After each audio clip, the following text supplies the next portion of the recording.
Christen. Welcome to the Nifty Travel Podcast. Thank you. Thank you for having me. Excited to be here. Indeed. And one of the things I always like to ask my guests straight away is what your earliest memories of travel are. Oh, wow. Yeah, my earliest memories of travel were something that I wouldn't have considered travel at the time because my father was in the military, so we moved around quite a lot. So my earliest memories of traveling were kind of stops made along the way in these big U-Haul trucks and minivans and kind of road tripping America, which was much more, I think, romanticized than it felt for us. But I do remember a particular vacation that we took as a family to Disney World. And I remember hearing another family in line at Disney World. And the dad was a little bit disgruntled because he said, I think we could have had a trip to Spain for all of this. And I think that was the first time I realized that, maybe international travel is not as inaccessible as a lot of Americans think it is. Domestic travel and a Disney World vacation might not be your only choice for that budget and travel skill level. So that one always stuck out to me as maybe he's right. Maybe one day I could go to Europe, right? It was a kind of an awakening for me. Good. Well, it sounds like someone made an early suggestion that you might act on later in life. So we all have a place where we start from, and yours was in Texas. So tell me, what it was like growing up in Texas. Yeah, I think it's interesting when I travel now and people ask where I'm from, and I say I'm from the States, and they ask where, I say Texas. And the first question, you can probably guess what it is, which is, did you ride a horse to school? Which is, it's gotten more fun to answer as the countries have ticked on. I'm pretty sure we could make a viral video out of it at this point. No horses to school, but definitely a very warm and welcoming environment. For most, I think the Southern hospitality, Southern neighbor trope is like very accurate. And so I think that informs a lot of the countries that I now feel more comfortable in. Moving to, say, Scandinavia, really challenging, or visiting a country where people are quite quiet and stick to themselves, like Japan, right? When you grow up in an environment where people are really verbal and really hospitable and really helpful, and maybe even a little too much up in your business, to go to the exact opposite can sometimes feel like a bit more of a culture shock than you would expect it to be. So I think I took a lot of that away from my upbringing in Texas. A lot of people who I know, who I grew up with, never left our hometown or never left the state, never left the country. And it's been really fantastic to see that change with the generations, right? So whereas a lot of my friends' parents have never left Texas, a lot of my friends have, right? Because the availability of information and just the prioritization, the way we value travel as an experience in our generation has changed a lot. And it definitely, you see it play out in a lot of different ways, because the more you meet of people who are different than you, the more open-minded you become on a lot of issues, and you can kind of see the impact of young people in Texas taking on global experiences and having that inform the way they see things, even in their hometown. So I'm optimistic. Good. So I've spoken to one or two Americans, and one thing that comes up quite frequently is, and I like to ask your perspective on, is do you think America is really like 50 separate countries that happen to be linked together? Um, I definitely understand that perspective. I see where someone would be coming from, because not only are we talking about, different cultures and types of food and even ways of interacting with each other, slang, even linguistic differences. It's also like different governments almost completely. A friend of mine, a really good friend of mine from university, lived in California while I lived in Texas, and our experiences of living in America were very different from each other. While we had the access to the same food, which was mostly Mexican food, um, and Southern food, we had very different experiences with work. You know, her minimum wage was more than double what mine was. We had very different experiences with cost of living, right? Again, hers was triple what mine was. We had very different experiences with access to healthcare, social safety net, public systems. And so, yeah, our experiences were very, very different, say, getting a job right after graduation in two different states, not just in like the social life we led and the culture and the kind of travel aspect of it, but also in the reality of like, what does it feel like to live here in terms of these big items, what it costs to pay your rent, what it means to have a job there, what your tax bill is, and what happens if you get sick, which are a really big part of, even when you move abroad, these are things that Americans, research that they might not think about when they move, state to state. But I wouldn't say the differences are strong enough to be completely different countries.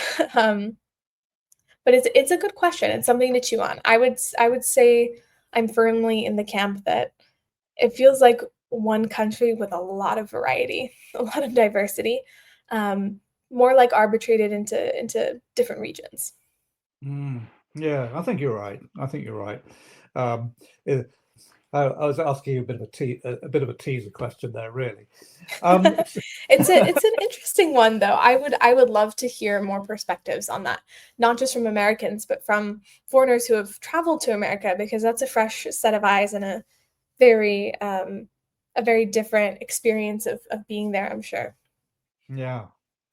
So at the outset, we talked about you being given a seed for travel. So what was the eventual inspiration that made you want, okay, now I feel ready to travel? What was it that sparked your journey? The answer is very unromantic, I'm afraid. I apologize, but I studied international relations in university, and I had planned to enter the Peace Corps before looking towards a life in public service. And unfortunately, what happened right after graduation, about 7 days before my deployment with the Peace Corps, is that I got laid off or let go in a wave of these really legally sketchy things that the Peace Corps does to discriminate on the basis of reproductive rights and mental health against a lot of young people. I was not the first. I will not be the last. So there I was with my completely useless summa cum laude living in my parents' barn, thinking, oh my goodness, now I'm unemployed and I need a job. And I never thought this could happen to me. So this last minute complete change in my life plan that at the time felt like the end of the world. I'm so grateful for it now because I can't imagine my life without it. I never would have done what I did next, which was I applied to everything I was remotely qualified for with a special mind to jobs abroad that had sponsorships. Um, and I had a friend who was living and working in Beijing at the time, a cohort of mine in the international security program. She said, hey, you know what? It's been 6 months. You haven't found anything. You need to get out of your parents' house. Come to China. You already speak Arabic. If you study Chinese and you get a really good handle on things here, imagine what kind of work you could get if you go back to DC. I thought, yeah, that's a great plan. So I took a job teaching English in China that provided free Mandarin classes. And I thought I was so slick. I thought I was going to do my time and come back and be in the DC scene. And about 2 months in, I realized I wasn't going to do that. For the first time in my life, I had something resembling work-life balance, which is not what we think of when we think of China, right? But I was really surprised by the fact that I put in my 8 hours and that was it. I wasn't taking home any work. I wasn't asked to work overtime. I had my set hours. And I, for the first time in my life, could actually sleep 8 hours a night, rest, fill my life with other things that weren't work that brought so much meaning. And for the first time, I had time and resources to travel. The pay in China was pretty great. And the access flying out of Shanghai, you can get anywhere you want in Asia for the weekend, really reasonably. And so that's exactly what I did. I explored all over China. I took an international trip almost every month. Um, and I realized 2 or 3 months in that I didn't want to go back to whatever that old thing was. Poverty wages, public servant wages, and working yourself to the bone. It was also my first time having good healthcare and understanding what that meant for my quality of life. I don't feel healthcare is a political topic. I feel like it's a health topic to say, hey, for the first time in my life, I could actually go to the doctor and get checked up and not worry about what it cost. I could get good quality preventative care, right? I could get good quality maintenance care. So really, I found it really difficult to imagine going back to America after that, having time for hobbies, for travel. And I took a particularly transformative trip during that time, if you'd like a more romantic turning point, to Japan. And it was, again, completely by accident. I wish I could say I was more self-aware and I decided I really need to take a solo trip, but that's not what happened at all. I was supposed to go with a guy I was dating, and he backed out, and then we weren't together anymore. And I called my dad and I said, "Oh my gosh, my heart's so broken. And, I don't want to do this by myself. I'm 22. It's Japan. I don't speak the language. I don't know anything about it. I was relying on this person to help me." Um, and he said, very uncharacteristically for my fear mongering father, "You should go. You should have an experience, right? The tickets are paid for, the hotel's paid for. Figure it out on the plane," is what he told me. And I was pretty scared, but I took his advice and I took my first international trip by myself ever. And I have to say to anyone listening who hasn't taken a solo trip yet, especially the women, Japan is one of the easiest, safest, most enjoyable, just hands down best locations to have your first solo trip. It was phenomenal. I had the time of my life over 10 days. I got to see so much of the country. I gained so much confidence in my own capabilities. And when the trip was over, all I could think of is when's the next time I get to do that? And can I do that for longer? Right. So I think that was a turning point for me coming back to China, continuing to travel, being more comfortable doing that travel by myself versus with a group of friends, and saying, I would like to stay in this region. I'd like to stay in East Asia. I'd like to explore more of what's here. And I'd like to make setting aside time and resources for this solo travel feeling that I get and experiences that I accumulate. I'd like to set aside time for that and resources for that because that's so valuable to me. This is one of the most important things I feel like I've done. I learned so much. And how much more can I learn if I do it again? So that's going to become a priority to me moving forward. So that was a bit of a turning point for me in terms of, yeah, I don't think I'm ever going back to live in America. But that was also terrifying because, well, now what? What do I do? Where do I live? Where do I work? Do I stay here? Do I try something new? And how do you build a life around this? I didn't really have anyone in my network growing up. I'm sure shocking. No one in rural Texas that I knew was a nomad, right? But I didn't really have anyone to look to. And that's kind of where the online community of nomads came in terms of being able to see the women who had come before me, being able to engage with like the questions and answers in the community and learn a lot about what people had done, what had been successful, what hadn't, and kind of how to move on from this revelation that a lot of people have when they travel. Oh, I think I want to keep doing this. How do I keep doing this? And of all these choices that are available to me to keep doing it, which one is the best for me, right? So then came the challenge of figuring out the logistics.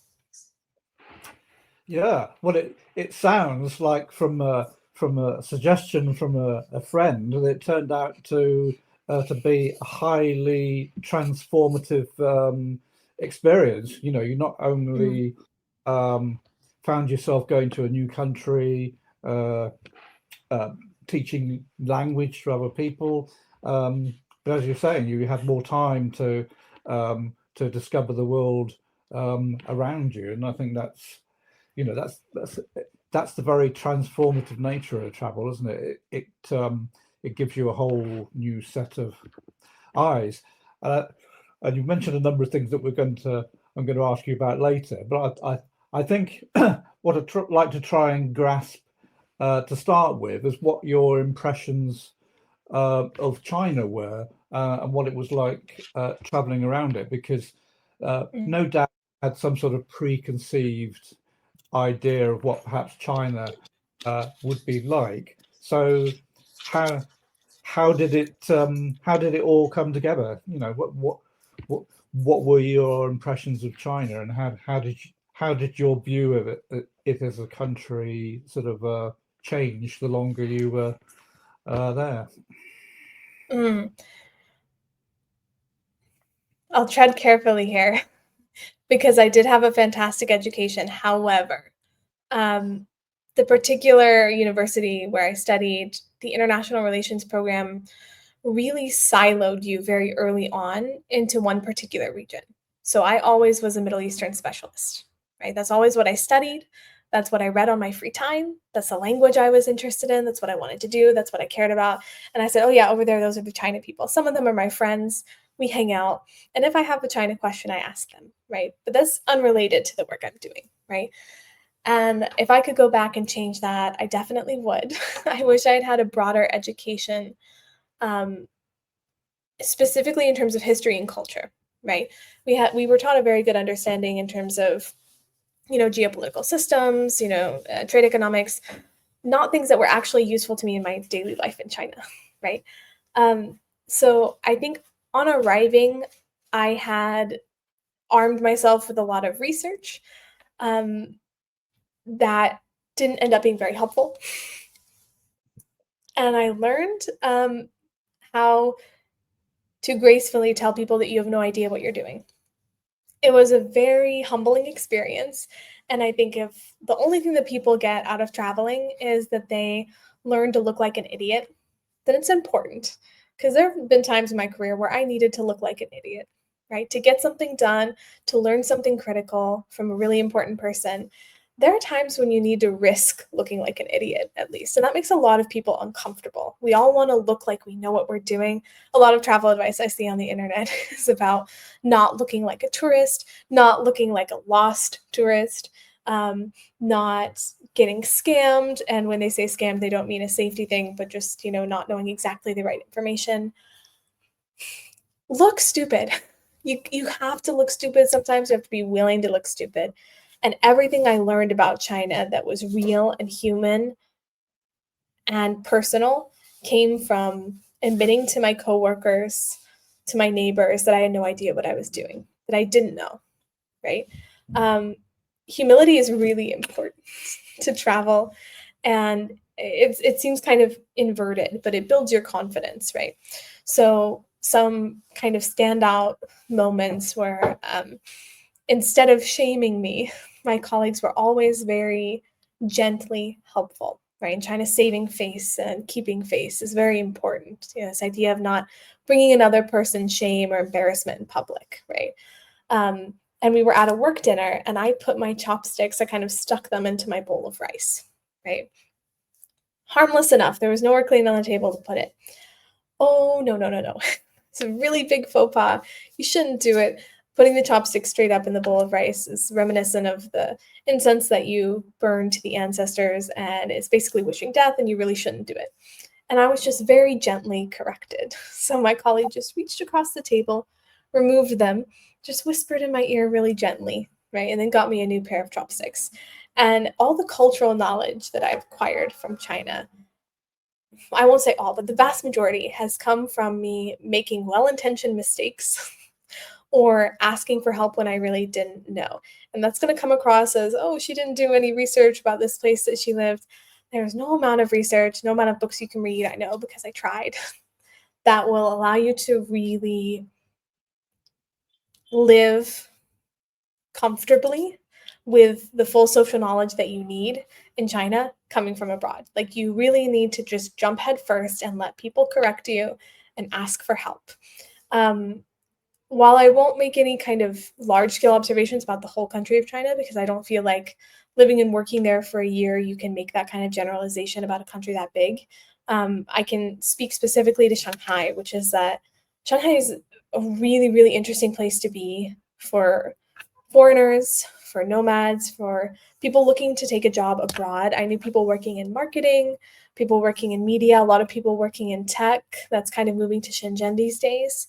A lot of English teachers, a lot of teachers of every topic, a lot of business coaches, a lot of HR. There were really quite a lot of positions that people were taking in Shanghai. And one of the top reasons they were taking it was because the pay was so much better, right?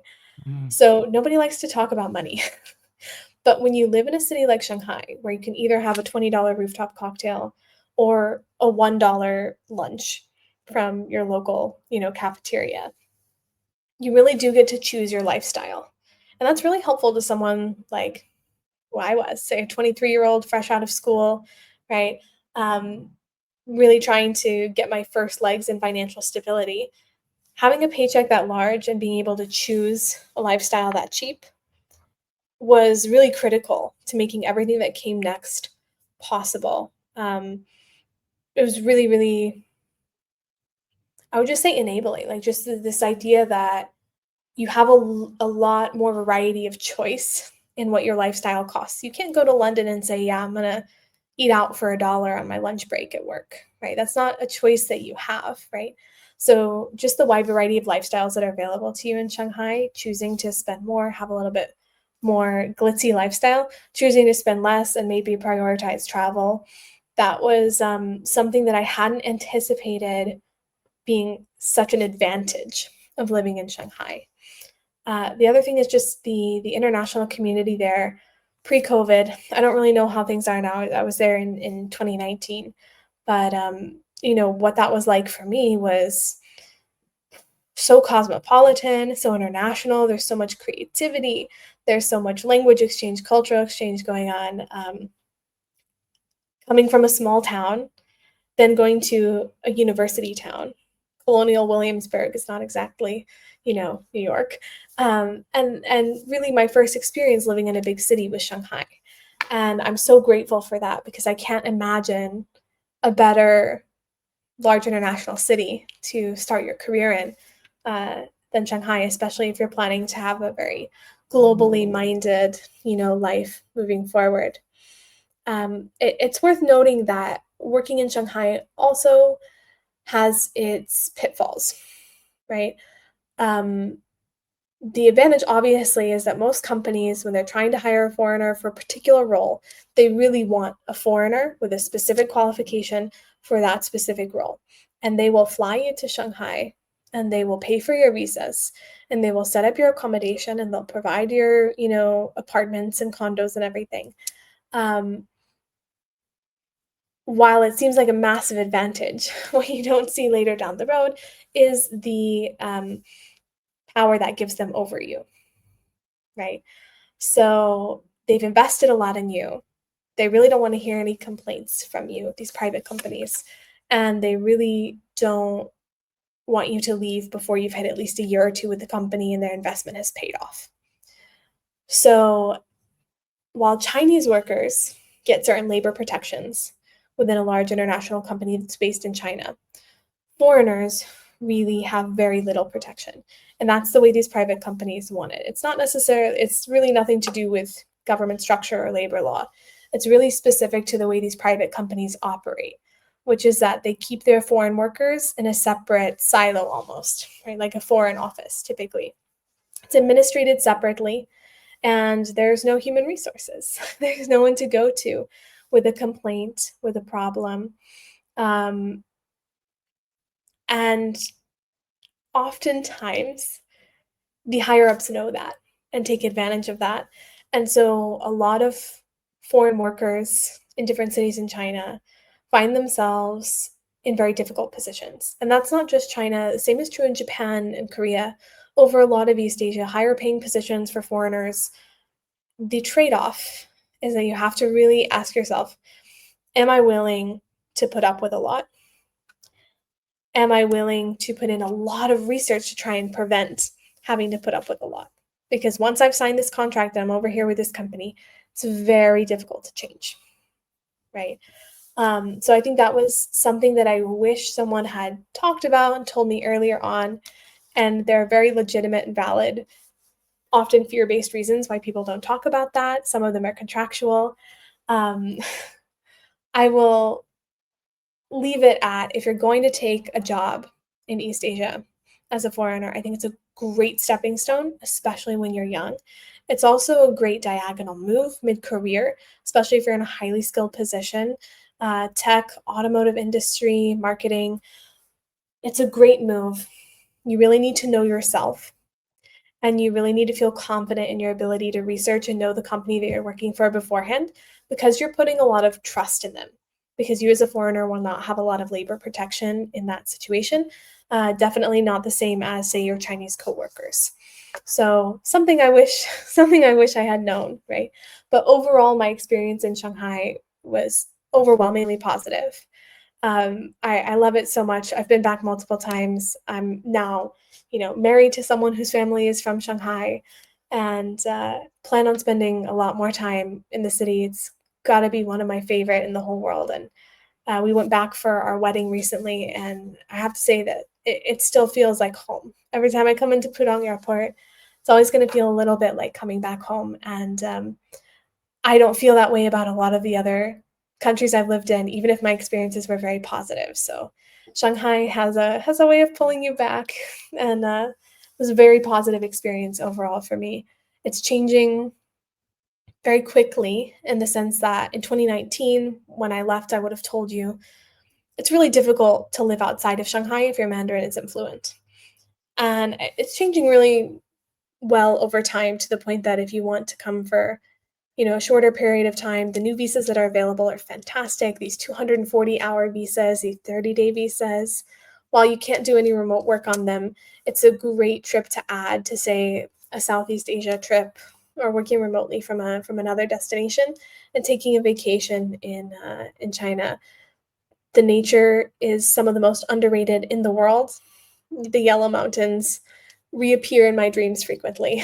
And this is, 5 years on, 6 years on. So uh, I highly encourage anybody who's thinking about visiting China to do so.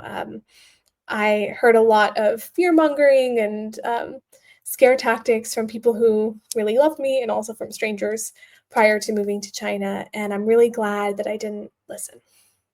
Yeah. Well, it sounds like you've had a very rewarding experience starting off in China, and you used it for a base for a while, and you mentioned one or two countries that you visited to, but eventually you decided that you wanted to try being based somewhere else, and one of those places was Thailand. So how did that come about, and how was it different to living in China?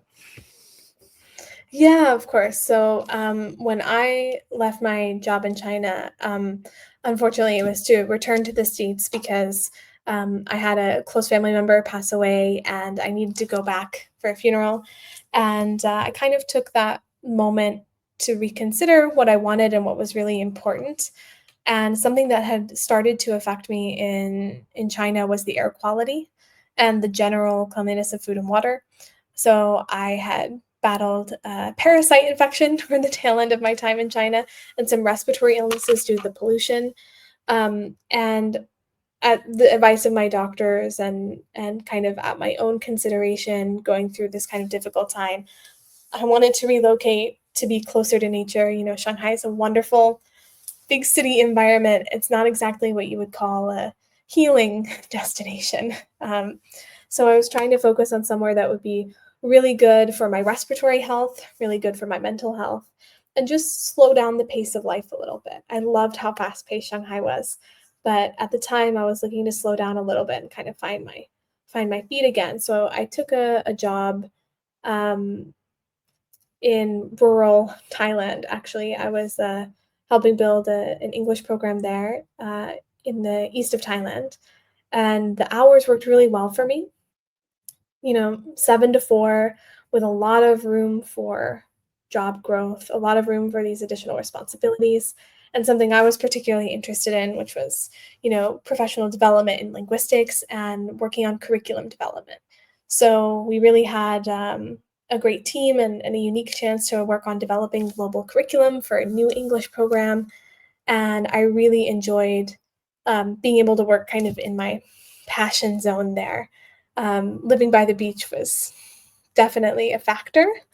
It was really nice to be able to hop on my motorbike and be on the island in an hour and a half and uh, just slow down and soak up the sun, drink my coconuts, but also, it was not all fun and sunshine because I was at that point building my businesses online kind of as a side hustle. Working 7 a.m. to 4 p.m. meant that with a big break in the middle, might I add, and that I had a lot of good daylight hours, if you might say, for building online business. And so I started what has now become my e-learning platform as kind of a side hustle while I was there. And I also started my travel writing at that time.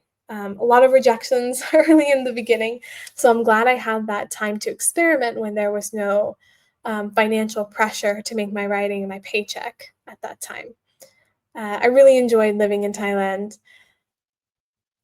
You do see, I want to provide a balanced view, just that you do see some of the dark side of tourism and nomadism in Thailand. You see a lot of people behaving irresponsibly. You see a lot of really, depressing amount of, tourism for nefarious purposes. Bangkok is one of the human trafficking capitals of the world. Um, and I think over time, it does wear you down if you live there and you see it constantly. As a foreigner, it can make you feel like, come on, really, more foreigners coming here to do really, dark things. But at the end of the day, the vast majority of the people that you meet, that you're working with, especially in the digital nomad community, are decent people and have a similar goal in mind, which is they're really trying to build a life around balance, around location independence, around physical and mental health, and a life where, work is decentered from your identity and from most of the hours of your day, which is something that we can all kind of find in common. Yeah. So it sounds like it was a more, well, it was a different kind of environment to China, but it was more, perhaps more relaxing. You had more time to yourself. It was a healthier environment to live and work in. Perhaps you were more in control of your time than you were previously. Because Certainly. yeah. So at this time, then you were really, you'd experienced a couple of locations from an independence. So your experience was turning purely from someone who was a visitor or a tourist. You were now kind of in a period where you were, well, actually, I'm staying in places longer, and maybe this is something that could turn into something much more. And probably at that time, you'd come in, you'd probably started getting awareness of this thing called digital nomadism. So had you heard about digital nomadism before, and so what did you think it would be, and how did you use that to sort of seed what you had in mind? Yeah, I think the term hadn't popularized the way we know it now at that time. This is, end of 2019, early 2020. My intention at that time was actually to find a way to live in Thailand permanently. I thought I had found a really good balance in terms of, the pace of life in Thailand was a little bit slower, the health opportunities were just a little bit easier. And when I wanted to visit more bustling cities, it was really accessible. And if you had asked me, February 2020, if I was ever planning to leave Thailand, I would have told you, unless they kick me out, no, thank you. And my intention was to build online business not for the purpose of leaving Thailand, but for the purpose of, acquiring a long-term visa. Um, so really, digital nomadism became my only choice. due to the pandemic. So COVID hit, the school I was working for closed. My work visa was expiring in 2 months, and all the government offices were closed. And anyone with a work visa expiring in a certain amount of time was instructed to evacuate. Um, it was a bit different being in rural Thailand, I think, compared to, say, being in New York or London at that time. Hard to tell what was actually going on. I was relying a lot on friends who were living in other countries, um, kind of turning on the VPN and streaming news from other places, trying to figure out what was going on, how long it was going to last. At first, I thought I could write it out. And I think it was the moment when the US Embassy said, you gotta go, that I hopped over to Bangkok airport. And by that point, this was March 2020, a lot of the countries that I could have gotten to were closed, and both of my parents were healthcare workers. And so, going back to the States long term to live in their home, because I hadn't lived in the States for 2 years and hadn't lived in Texas for 6.5 years at that point. Um, going back to their home was something that would complicate safety for kind of everybody. And so, eventually, I made the decision to go to Mexico. It was one of the only places that was still taking people. And it was close enough to Texas that if God forbid something happened, I could get home quickly. Um, if you remember back then, we really thought it was going to be a few months. It sounds crazy now, but we really thought, 3 months. So I rented this tiny little yellow casita in in Mexico by the coast, and I rented it for 3 months. And I thought, I'm just going to ride this thing out. I'm going to paddleboard, um, and I'm going to build a business. This thing I've been doing on the side, I bet I can make that my job, right? Um, I think the reality of having to take, a $3,000, $4,000 evacuation flight when you're 23 is very real. It wipes out a lot of your savings. And then not having a job for a while was quite difficult. And so it came to a point, my second month in Mexico, where it was a very real,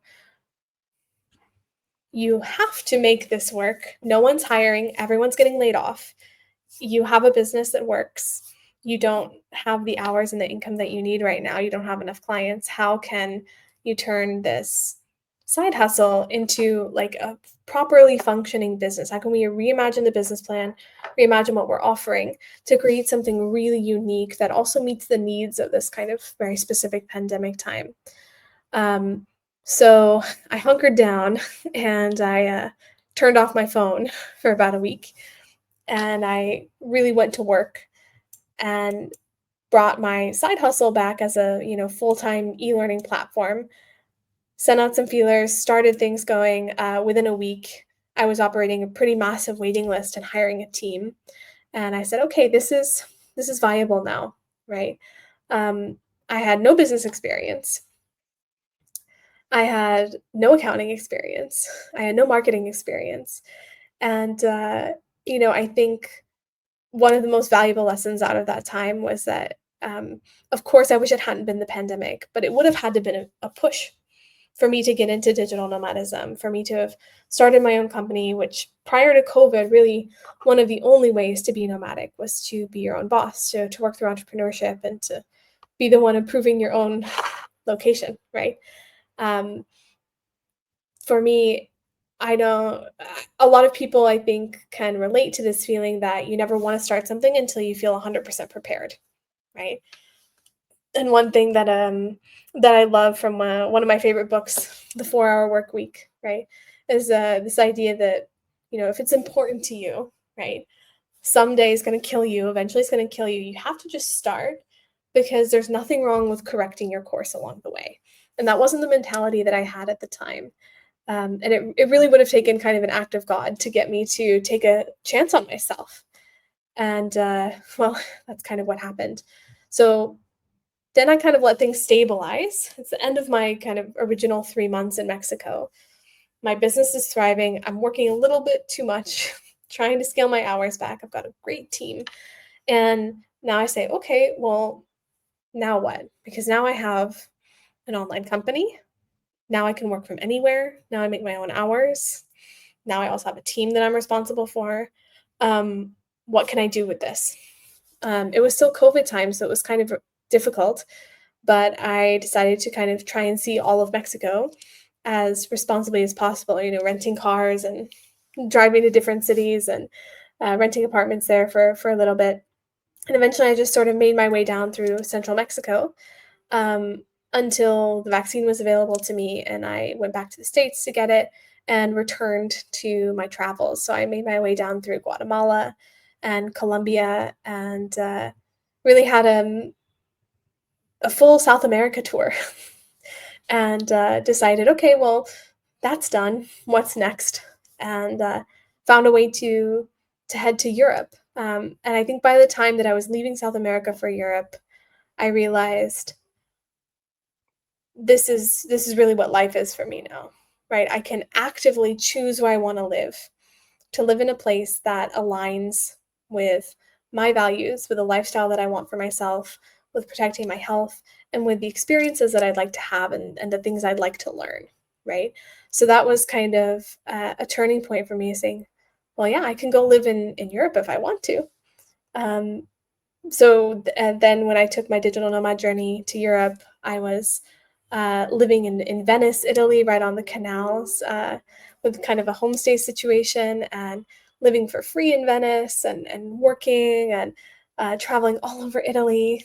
And I think that's the moment when my parents got really scared. They said, "Are you ever going to stop this kind of craziness and come back to DC and get a consulting job?" And I said, "Absolutely not. Not happening. No, thank you."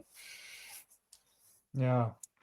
Well, and of course, the advantage, as you were finding out, was that you were collecting lots of very useful information that you could help other travelers with. And having looked through some of your online material, you list a number of subject areas which you regard as being important lessons. So to give a couple of examples that perhaps you could show us now is, the importance of making friends, what it's like to go solo. Later you focused on the the travel journeys different for female travelers, and you've even listed what you call the 10 commandments. So perhaps you could give the audience a flavor of some of the things that you like sharing with other people. Do you want Yeah, to of course. I think I'm most passionate about sharing content for young women who don't really see themselves in the digital nomad space, right? So this is young women who don't see themselves as, Instagrammers or content creators, who don't work in tech, who maybe come from not a large city, but from a rural or Midwestern background, right? Women who come to me saying, well, it's so cool that you do that, but I could never do that, right? That's who I write for. I write for what I wish someone had written for me, right? Um, I've made a lot of mistakes. I've been in a lot of dangerous situations. I've also made a lot of great choices. And I've also been in a lot of happy accidents, right? So I try and take all of that experience and kind of hand it down in a sisterly way, right? Of course, my audience is predominantly women, but a lot of these kind of wisdom nuggets are pretty universal, right? In terms of making friends, the most common thing I hear about solo travel from women is that they're worried about safety. The most common thing I hear from men is that they are worried that they won't make friends, which is interesting, the gender difference there, because that's usually number two for women is they're worried that maybe they won't meet enough people or they won't meet the right people, right? Um, Making friends, yeah, you solo travel means you got to go back to kindergarten, basically. But the good news is that if you surround yourself with a lot of other solo travelers, everybody else is doing it too. It's their first day of kindergarten, not just yours, right? So everybody's willing to share the crayons. Everybody's willing to say, hi, this is my name. Do you want to be my friend? Right? In a rudimentary, oversimplification, of course, but You're sharing phone chargers, you're sharing tips, you're sharing advice, right? You can walk up to a table full of complete strangers and say, hey, is anyone sitting here? And people really don't bat an eye. I mean, if you were to do that at a hostel or a co-working space, it's really accepted because everyone's in the same position as you, right? Even people who aren't traveling by themselves are still trying to make friends with people other than the one or two friends they brought from home. So you've really got a wide variety of people who are really not as judgmental as you think they are, and are generally really happy to make a new friend. And if you don't click, to at least have a new person in their network, right? Um, when people ask for like really actionable advice on how to make friends when you travel, there's really one basic rule, which is to socialize as much of your daily routine as you can, right?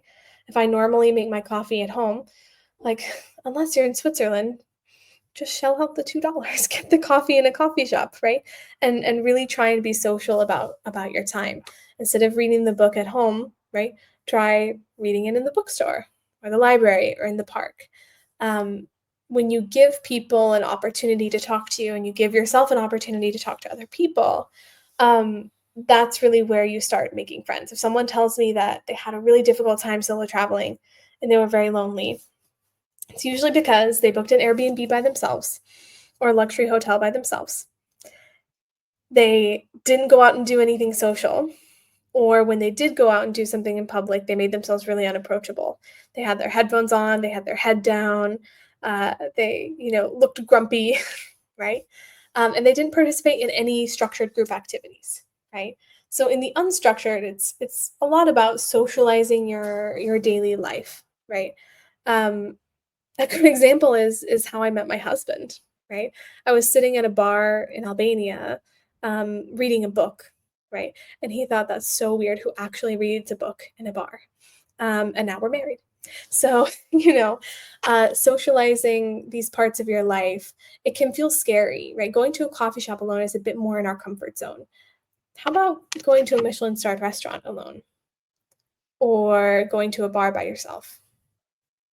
Maybe using a language you don't speak. It gets a little bit more intimidating, right? Um, but practice makes perfect. People feel like there's going to be this moment where they suddenly feel ready to do that. Oh, I'm not ready to do that. No one's ready. You just do it and you practice and you get more comfortable with it, right? The other key to making friends is a bit strategic. Someone has told me that this seems very intelligence agenty, very, kind of sleazy strategic, but I don't care. Be the person with the stuff. Be the person who has everything.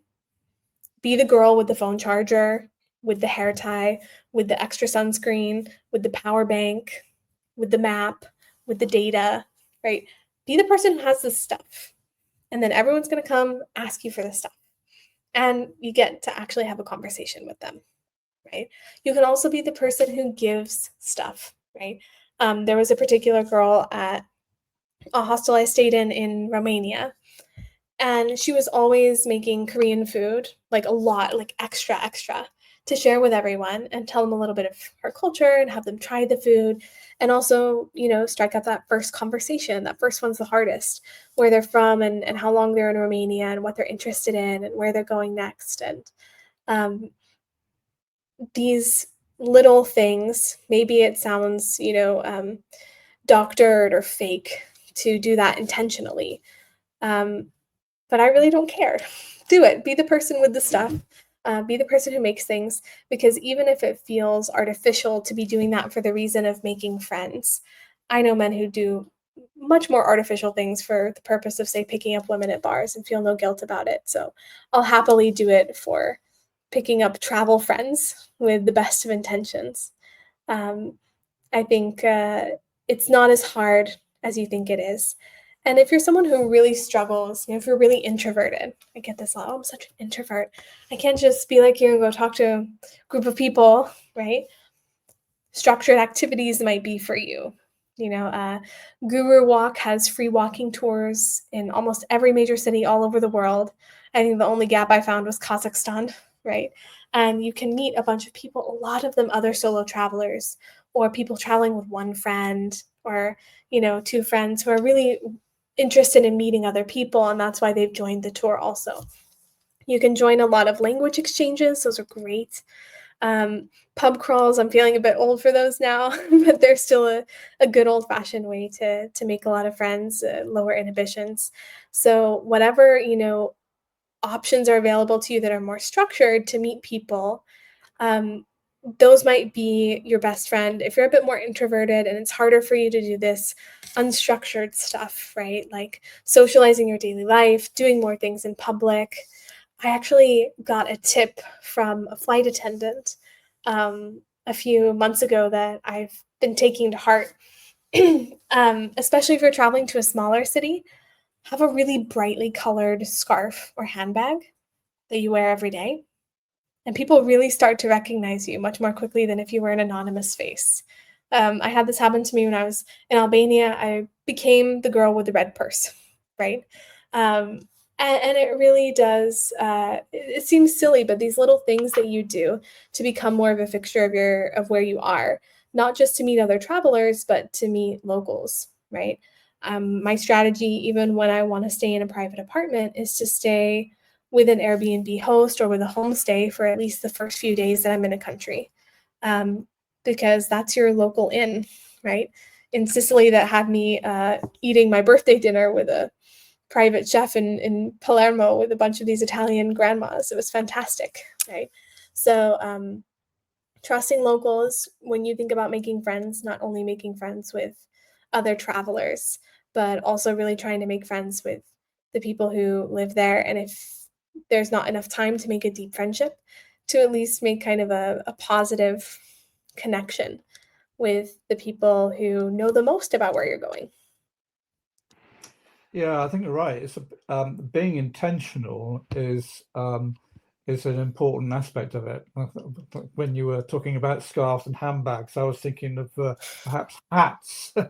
you know, Perhaps, yeah. I mean, I've gotten negative feedback about that particular tip. I was telling a friend of mine, "Oh, I've had such great success with this." She says, "Well, for us women, we might need to be a bit more careful, right?" And that's where some of that safety comes in, because then you're very identifiable as the girl with the red handbag, and maybe now someone can follow you and know where you're staying. So it is a bit different travel safety when you're traveling as a woman by yourself. And I don't think it was ever more apparent to me than after starting to travel with my husband. I still travel solo a lot, but we travel together now also half of the time. Whew. What a freeing world it is to be walking around a city next to my relatively large buff husband, right? Oh my goodness, so much more safe, so much less catcalling, so much less concern about can I go there at a certain time of night, right? So it is a very different ball game, right? It's just a completely different playing field. And my husband also travels solo a little bit, and his experiences of the same destinations compared to me have been, yeah, just night and day, right? Um, Talking about, solo female travel safety, and you mentioned the 10 commandments. I wrote them very early in my travels when I first started running a travel blog and writing travel pieces for other people's, online platforms, publications, magazines. The 10 commandments were one of the first things I wrote, and they were some of the most meaningful to me, um, because some of them were learned the hard way, right? I think the most important thing, and the reason it's at the top of the list, commandment number one, is to listen to the right people. Not everyone is someone you should listen to about travel safety, right? If your family and friends have not been to a particular destination in recent years, and they haven't studied that destination ad nauseum, right? And they, don't have a wealth of experience with colleagues, for example, from that destination, they're not who we should be listening to about the facts of where to go and whether it's safe or not, right? We listen to what they're telling us, which is that they love us and they're worried about us, right? But in terms of our safety decisions, it's really important that those are based rationally on reliable external information, right? Using our VPNs, using common sense, checking our State Department and Foreign Office websites, and specifically looking at maps to generalize a whole country as safe or unsafe is just bonkers, right? It's very specific. I'm sure you could tell me, wherever you live in the UK, you could tell me which street is not safe for me to walk at night if I'm visiting you. Every city has a street like that. Every country has a region like that. It's universal. And we really need to pay attention to these really lovely color-coded maps that our governments give us of certain regions and cities. There's another resource, Nomad list, has crowdsourced, so not as reliable, but really, really specific maps of certain cities that are top digital nomad destinations, of which neighborhoods are maybe more sketchy, maybe more touristy, maybe safer.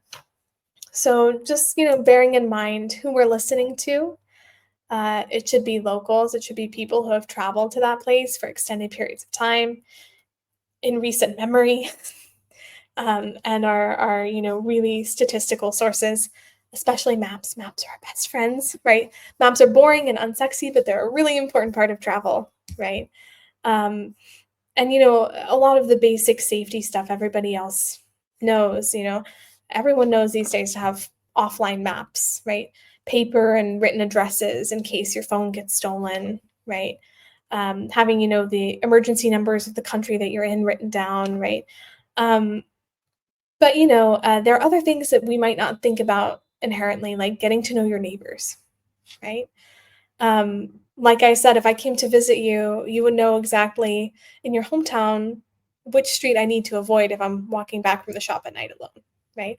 And because you know me and you're a decent person, you would tell me, right? Especially if I asked. The amount of people who rent apartments or stay in hotels in foreign countries and do not ask their neighbors about their neighborhood is bonkers. It's absolutely insane to me, right? You need to talk to your neighbors. You need to ask, hey, where do you think is safe or unsafe in the place I'm in? It can be your taxi driver on the way from the airport. You can grab a plate of cookies and knock, knock, knock on the door next to yours. Use the translator app, right? Hey, I'm staying in this apartment next to yours for a few weeks. This is my name. This is my number. Just, wondering, do you think this area is kind of safe for me to walk, right? There are a lot of safety apps that kind of work similarly. Finding one that works for you is important. Nothing is as valuable as your gut instinct. And, this is very gender neutral, but particularly for women, nothing is as valuable as your gut instinct. Do not value trying to be nice or trying to not be rude over keeping yourself safe. Ever. And the same goes in a foreign country. If it makes you look like, what, then that's fine, right? I'd much rather look like a really rude person and shout and run away from a guy on the street who maybe really was having the best of intentions than to stick around and find out, right? Much more so in a foreign country than in my home country. And I think we've all seen a lot of issues around the safety of drink. Unfortunately, a lot of tourists from the UK and Australia recently had, ethanol poisoning and methanol poisoning in Laos, here in Southeast Asia, and kind of echoes the commandment I've always preached about drinking with caution, right? Having party buddies when you go out, but more importantly, like drinking from sealed things. It's very important, right? I never take drinks from people I don't know, unfortunately, and I'll never order a drink from my table where I can't see it being made at the bar. And I think a lot of women share that mentality, whereas maybe my husband really wouldn't care. Oh, great, mango daiquiri, fantastic, right? I'll take it. I'm really, really, really skeptical with taking any sort of drink from anyone. And just in terms of, food and water safety, I tend to really only take from sealed containers in most places, right? So, having drinking buddies is really important. If I'm going out to a bar by myself, right, I'm watching my drink be made in a bar that I've been at before, ordering the same drink so I know what it tastes like and looks like, and, keeping my napkin over it. This is the same things that women do in their hometowns, right? There's just a bit of higher stakes, right? It's harder to do by yourself, right? It's riskier to do by yourself when you're overseas. So even if you're traveling solo, I always recommend not drinking solo if you can avoid it. Not to be in a state of fear, but the more the merrier. Grab a friend, and now it's happy hour, right? Um, and I think the other thing is when we tend to have a lot of drinks at the bar, we tend to hop in a taxi without thinking about it. Some of the scariest experiences I've ever had have been in taxis.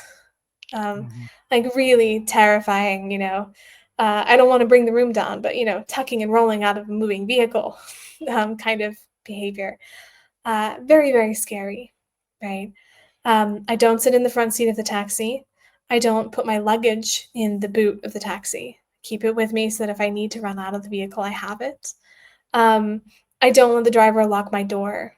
If I'm worried about it, if I'm in countries where it happens a lot, I use a piece of tape. Sometimes I use my finger, right? Right when you get in, the automatic lock will kick in.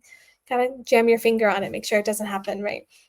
So I can always get out of the car. And it's very sad, but at the same time, it's like a really small thing, right? Keeping your bag with you and using a little piece of tape, right? That little thing is not there to make you feel scared. It's there for exactly the opposite. If I put this little piece of tape here and I remember to keep my bag with me, then I can feel really comfortable knowing that if I need to get out of a situation, I'm ready to go. I can feel more at ease now, right? So for me, having these systems that I use, using a rubber doorstop and, stacking glasses on the handle of my hotel room doors or apartment doors. A lot of people have keys to where you're staying, right? If you're in an Airbnb, you have no idea how many people have that key. Housekeeping, maintenance, whoever owns it, whoever's managing it, their spouses, their friends, whoever has access to their keys, right? It's kind of alarming. Same with, larger hotels, especially. And, myself and other women have had negative experiences with hotel staff, particularly in South Asia, where, people who actually work for the hotel you're supposed to be able to trust, concierge and such, really trying to break into your room. So, again, it's not about living from a place of fear. It's about if I carry this $1 rubber doorstop from the hardware store and I stack these free glasses that come in the coffee section of my room, then I know that I can sleep a little bit more soundly at night. And I'm just in this habit of doing it. And so now I don't have to feel as afraid anymore. Right. And, these days there are so many devices for adding extra security to your hotel room door, your apartment door. A lot of them are super portable. Some of them are really expensive. I'm not an expert on those. I've always used two glasses stacked on top of each other and a rubber doorstop. Works for me, right? But whatever it is you need to do to secure your door, right?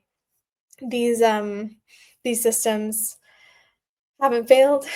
Before I was married, I used a fake wedding ring a lot. Now I wear my wedding band all the time. I'm not reinventing the wheel. A lot of women out there will tell you the same thing about the safety information that they, share with other people and that they think is important. I think the most important thing is figuring out a system that works for you.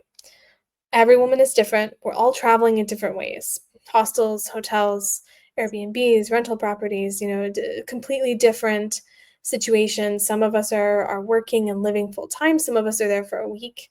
So it's really about what works for you and the type of trip that you're on and what system makes you feel safe rather than afraid, and what system factually is going to keep you safe rather than put you in danger. There's a lot of personalization there, and there's no one way to do it, right?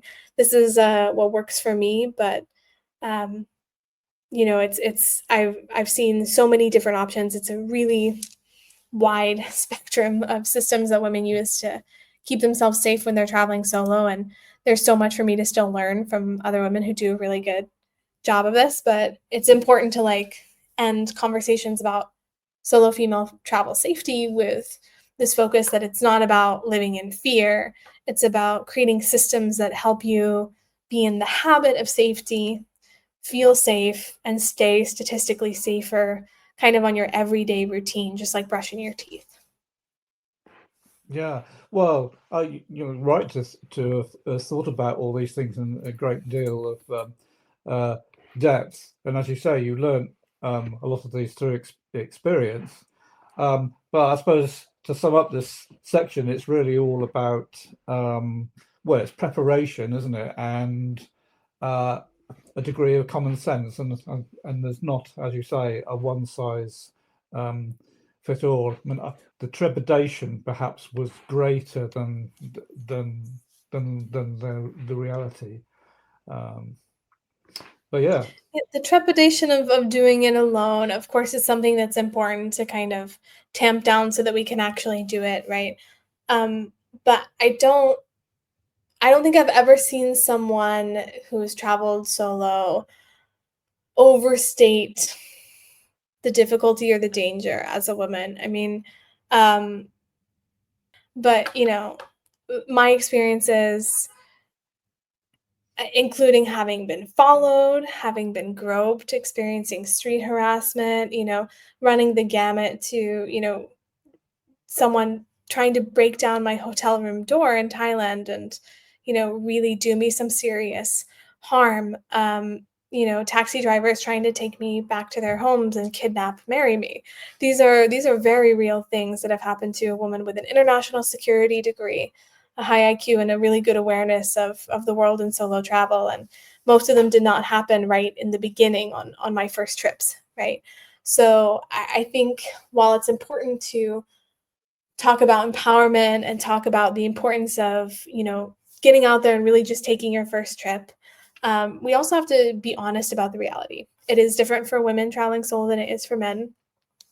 The dangers are super real.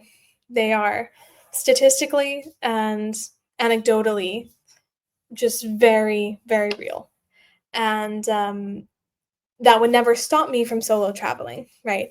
But I think sometimes we fall into this toxic overpositivity side as well, where I've seen women talking on the internet about how there's nowhere they wouldn't travel solo and how they've had only positive experiences and everywhere is safe if you want it to be, and it's a load of malarkey, right?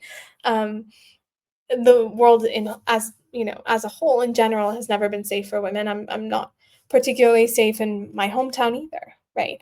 But there's this added level of danger when it's a place that you don't know very well, right? There might be pitfalls that locals know not to fall into that you necessarily don't. There is more attention drawn to you as a foreigner. I think especially for Americans and maybe also for Brits, there is this perception from Hollywood that American women are loose or easy, and it will happen a lot that men will engage in all sorts of insanity and violence to try and get what they want. And so I think it's important to not understate what the reality is for a lot of women. I don't know a single woman who's been on the road full time more than a year who doesn't have a handful of really scary stories, right? And so again, it's not about saying that, well, if I just go and I get over it, then nothing bad is going to happen. And I was just afraid for nothing. Like, the fear is there for a reason. It's there to keep you safe, right? It's about doing it despite the fear and finding ways to mitigate the danger wherever possible, right? These things that you mentioned, about your family member checking in with her parents, right? It's really important to have check-ins, and not just the informal kind with your family, but the formal kind. Enroll in your State Department Smart Traveler program. Enroll in your country's program that lets your government know where you are, right? All these kind of check-ins are really important, because then if something does happen, a lot of people know and are really gonna come to your defense, right? A lot of the situations that I've been in that have been really physically dangerous, when I look back, unfortunately, were fellow male travelers rather than local men. So I think that's an important mind shift change for women who are traveling solo. Is I think we're taught to fear the foreign man, right? The local man in X country where we're traveling, right? Whereas my experience has been that other tourists, travelers, nomads who are lacking their systems of accountability from back home, or maybe lacking a bit of their common sense, who are more likely to get inebriated, who are more likely to feel that they're free to act in ways that are, really inappropriate, who feel this sense of impunity and invincibility in being in a foreign country. That's actually who you need to look out for, right? So I do wish someone had told me that early on, go even though you're afraid, but don't be ashamed of your fear, because your fear is there for very valid reasons. It's there to keep you safe, and let it help you build systems that protect you, right? But don't ever totally forget it. Yeah, well, that's good advice. So let's have a change of direction now. Oh, of course. Let's get a bit more sunny, shall we? Let's talk about books, because I know you love books, in particular travel books, and you're also into travel writing. So perhaps tell me about some travel books that really sort of inspired you, and yeah, a bit about your own travel writing. Quickest way to make me smile, Alex. Absolutely. Absolutely. So this is every nerd's dream, right? To be able to talk about the books that have inspired them, right?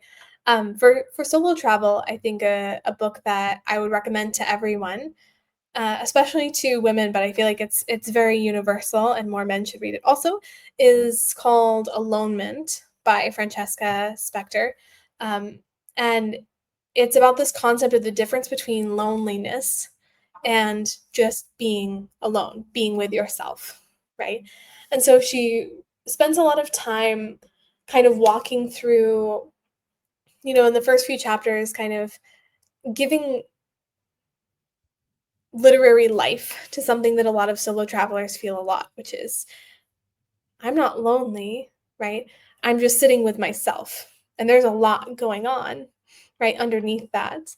A lot of emotions to work through. But I particularly like, if you're not going to read the whole book, the most travel related sections would be, chapter 5, she talks about activities that she likes to do solo and activities that can really help you grow your sense of self and sense of intimacy with yourself. I particularly like when she talks about taking yourself out on a date, right? I've had standing dates with myself on Wednesday nights, and I still have them even though I'm, now in a committed relationship, right? It's very important. It's a critical part of my self-care, and I wouldn't give it up for anything. And I think it's a really fun thing to do when you travel, right? To take yourself out on a date when you're traveling, to have a me day when you're traveling, because then it's also this cultural experience and this, newfound joy there, right? And chapter 6, she talks about being alone while you're in a relationship, which is also, I think, really special. A lot of people struggle with traveling solo when they have a partner back home, or making time for themselves to explore by themselves if they're traveling with a friend or a romantic partner. And so I think that's really insightful. And then I think the most relevant would be in chapter 9, she talks a lot about solo travel and her experiences with it. And yeah, I think to me, that book was so impactful. My copy is just like highlighted to high heaven, because I felt when she talked about this idea that like alonement is this sanctuary for yourself, for you to grow, for you to learn, for you to be with yourself, um, away from the needs of other people, right? And I think we find a lot of times that women find ourselves catering to the needs of others, right? Specifically to our romantic partners, to our children. And solo travel is this beautiful metaphorical space, this sanctuary that you can carve out to really just be focused on, what do I want to see? What country do I want to go to? What do I need out of this experience, right? And it's really, yeah, really, really impactful. The only person you're going to be with forever is yourself, right? Even if you are, in a committed relationship, someone's going to go to the next chapter of life first, right? The only person you're going to be with literally forever is yourself. And investing the same amount of time into ourselves and the activities that we do by ourselves, especially those related to travel, as we would with a partner, right? So that's a really important one, probably top of my list, even though it might not seem inherently travel related. A lot of the chapters are really focused on these solo activities that you do when you're abroad, and this very important act of solo travel, right? And you can't really separate traveling by yourself from being by yourself, right? Those moments when you're sitting with yourself, they're very important, right? Everybody talks about the 4-hour work week in the digital nomad community. I don't want to beat a dead horse, but it's for good reason. The beauty of digital nomadism, in its original forms, kind of pre-COVID, every job can be made remote now, was kind of the primacy of entrepreneurship and this rejection of standard workplace culture, and 4-hour work week is sometimes twisted to be part of this kind of hyper productivity culture. But really, the original purpose was not to optimize for the sake of hyper productivity, but to optimize for the sake of leaving space in your life to fulfill yourself, to overflow the rest of your life with things that you genuinely love, and your passions and your family and your health. And and decentering work from every hour of our week, decentering work from our identities, living part-time in the EU now, right? It's so different the way people imagine work. Their sense of self is completely detached from it. And the only other time I see that is sometimes also in the digital nomad community, right? A really important takeaway from the 4-hour work week for both travelers and digital nomads should be, that this idea that someday is like really needs to go in the trash, right? Eventually needs to go away, right? If it's important to you, right, and it's a priority and it's something you want to try, just do it. If you want to be doing it eventually, do it now. You're never going to be ready. Timing's never going to be perfect. Do it now and correct course, along the way. Less self-helpy, more kind of literature and novel direction is, I always come back to The Great Railway Bazaar by Paul Thoreau. I know a lot of people like his writings on African safari, but I really prefer his railway musings. I read this one when I was overlanding from Europe to Asia, and I was on this, how would I describe this train? It was both god-awful and really special all at the same time, from central Turkey to eastern Turkey, the Dogu Express. And I had just finished the book, and I had all these thoughts and ideas floating around, and I was, brushing my teeth over a plastic bag while some train attendant was smoking a cigarette out a window, and a Turkish baby was running by with cups of tea. And I just thought, this is very similar, right? Even though the book, is, from, 200 years ago, it's really, a lot of these ideas are really universal and really transcend time. It touches really well on the human side of things. What might today be like a TikTok video about the types of people you meet on a train or the types of people you meet while traveling. Thoreau does a really good job with. So even though it seems kind of old and dry, I promise it's not. You'll see a lot of your own experiences there, and there's something particularly enchanting, always has been, about train travel. I like to read a lot of female travelers. From the historical side, Isabella Bird. She was just a fantastic, fearless female explorer. Are you familiar with her at all?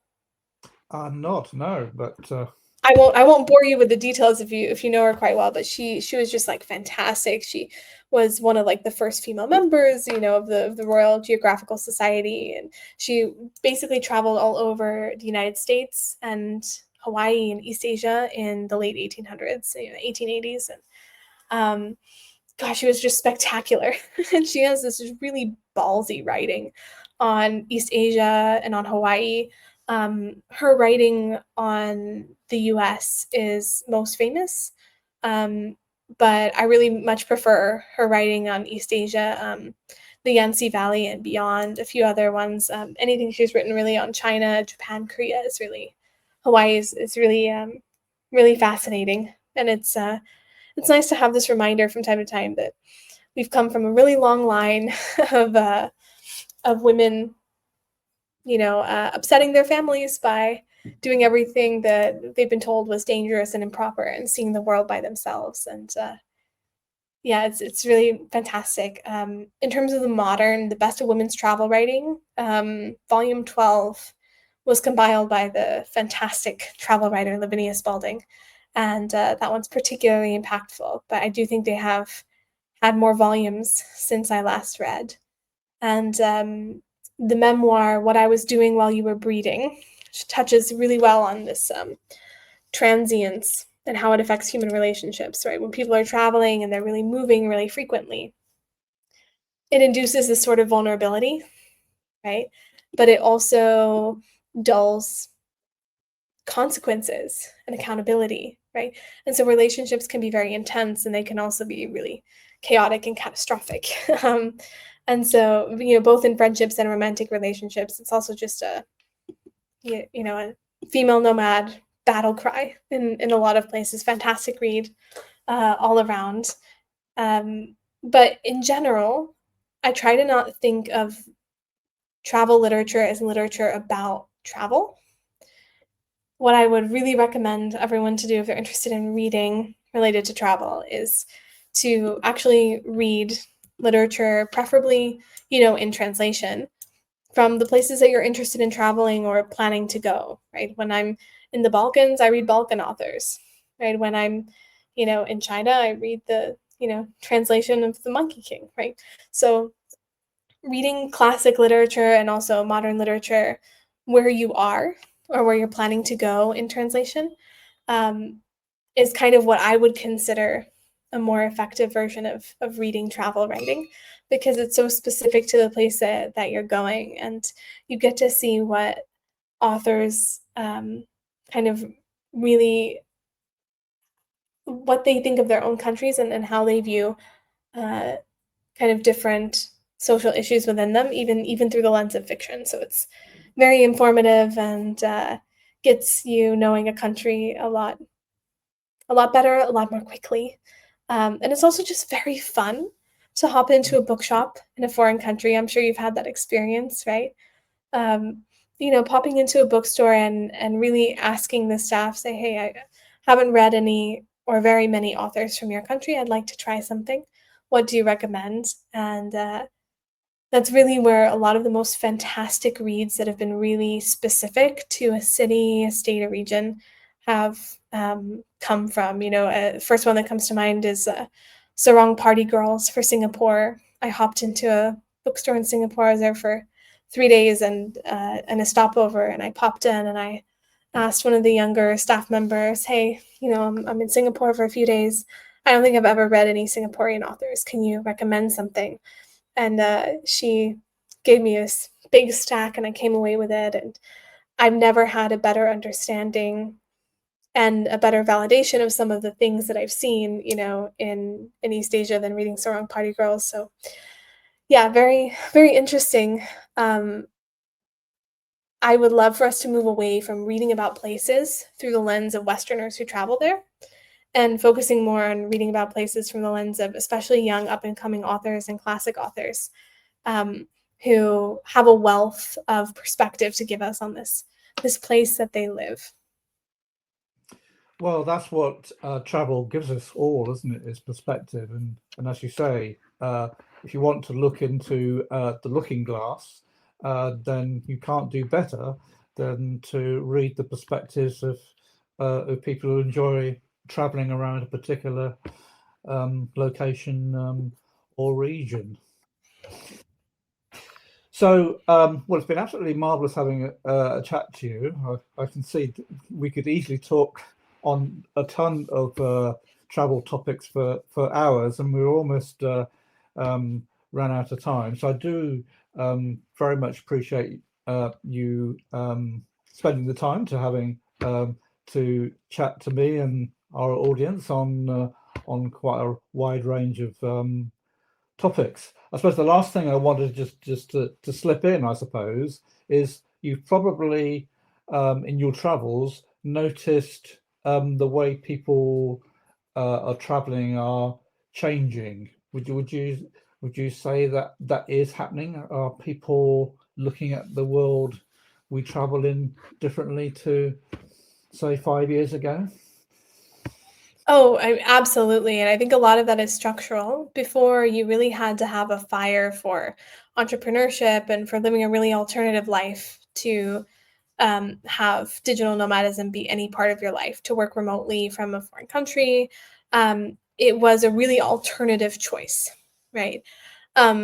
Today, I know people who are project managers for massive companies who have a wide variety of jobs.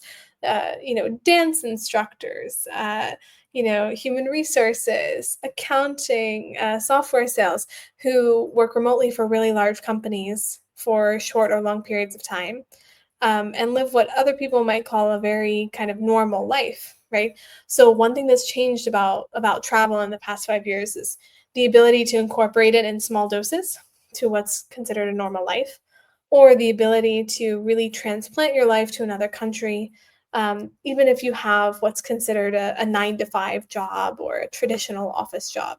And of course, we know a lot of companies have return to office mandates, um, particularly this year and last year.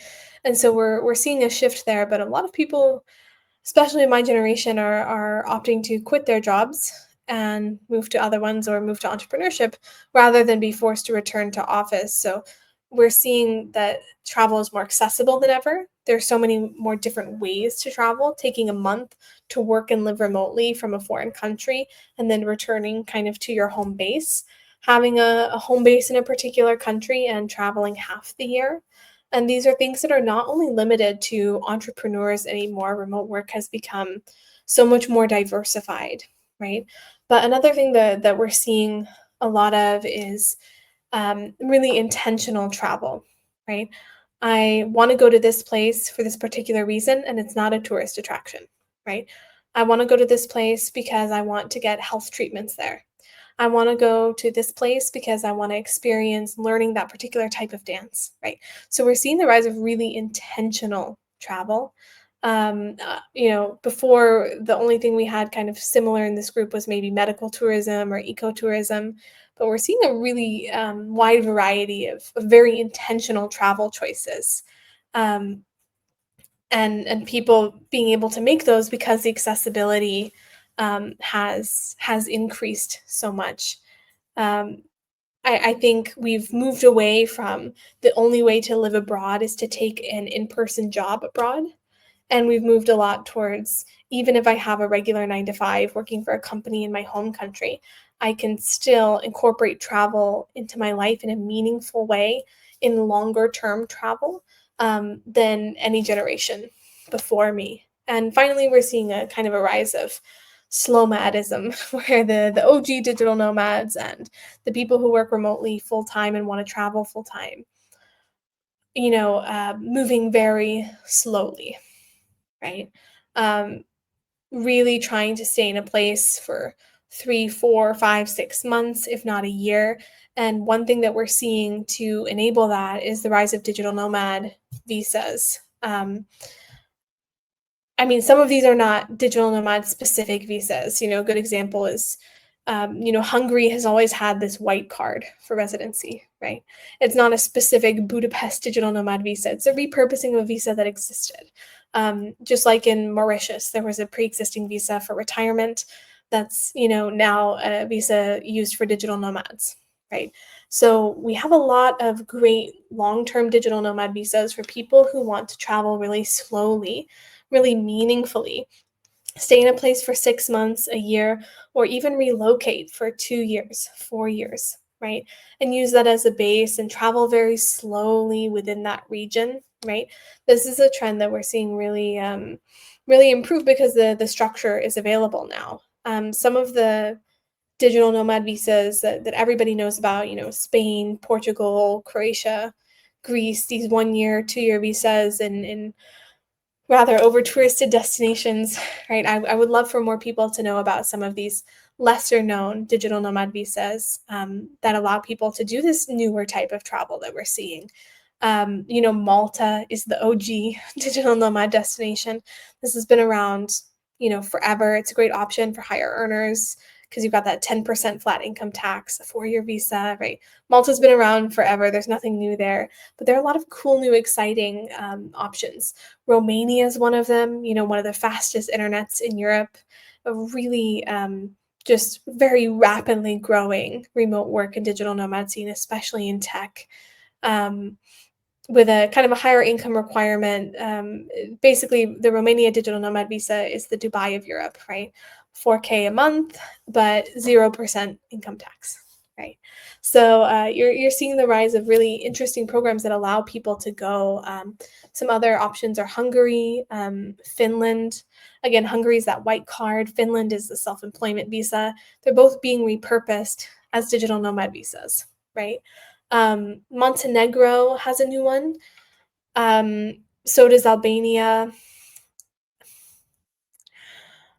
They're both still a little foggy on tax status, but I'm looking forward to when those visas are a little bit more established and digital nomads can really know what their tax status is going to be if they go live and work there for a while. Um, Albania is a really great option for almost any travel style because if you're a US citizen, that's a 1 year visa free entry essentially. For EU citizens, it's 90 days. For business or tourism. So you're really looking at the opportunity to do something like, a longer term stay, or, taking that 1 or 2 month break from your home base to really be somewhere that has Greek style beaches and fantastic food at a much more affordable price point with fewer crowds. In Latin America, the Ecuador digital nomad visa is really kind of hidden gem. That one's a 2 year tax-free visa, right? One of the safer places in Latin America, one of my favorites, right? One of the lower income requirements. Asia's changing a lot. Asia has changed so much in the visa arena over the past 5 years. Vietnam's got a 90-day e-visa going on. That's what we're on, right? Malaysia launched their rather tech-specific digital nomad visa. They're figuring out the kinks over there over time with that kind of longer application approval time. It's getting smoother, right? Thailand has changed a lot. They've announced this DTV, the Destination Thailand visa, which is much easier and cheaper to get than the old versions, the long-term resident visa or the so-called golden visa. So the trend that we've seen this year is countries making it, over the past year in general, from mid 2024 to now, countries are making it a lot easier to legally live and work remotely or take a long-term travel in their country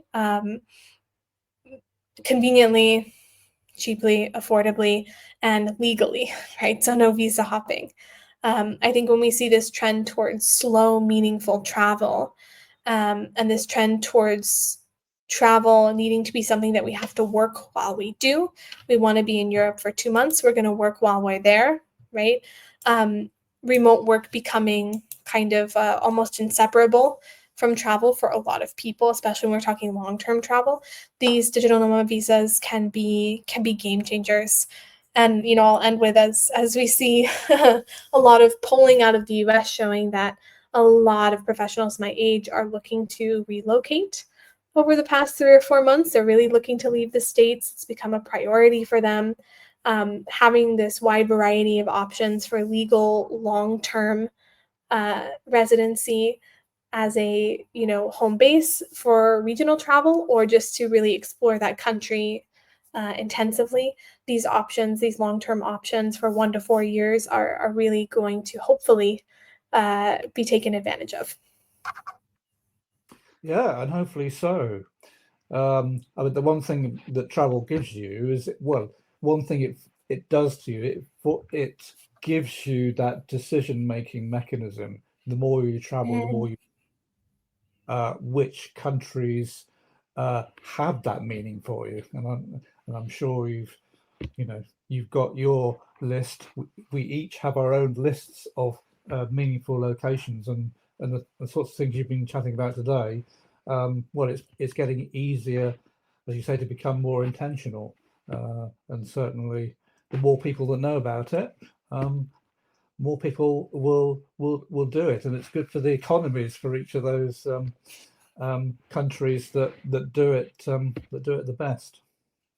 Well, thank you again enormously for giving your time today. It's been absolutely fantastic having a chat to you.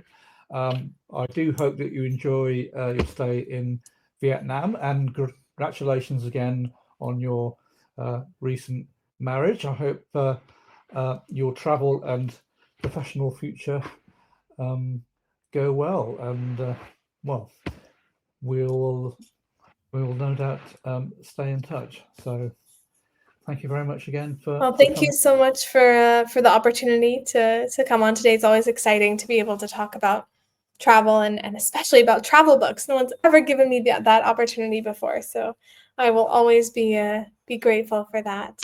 It's been lovely chatting with you, and I look forward to seeing more episodes out so we can learn more about different types of travelers and the huge diversity in our community now of the different ways that people are traveling and the different regions that they love. So it's really always great to hear that from other travelers, and looking forward to tuning in.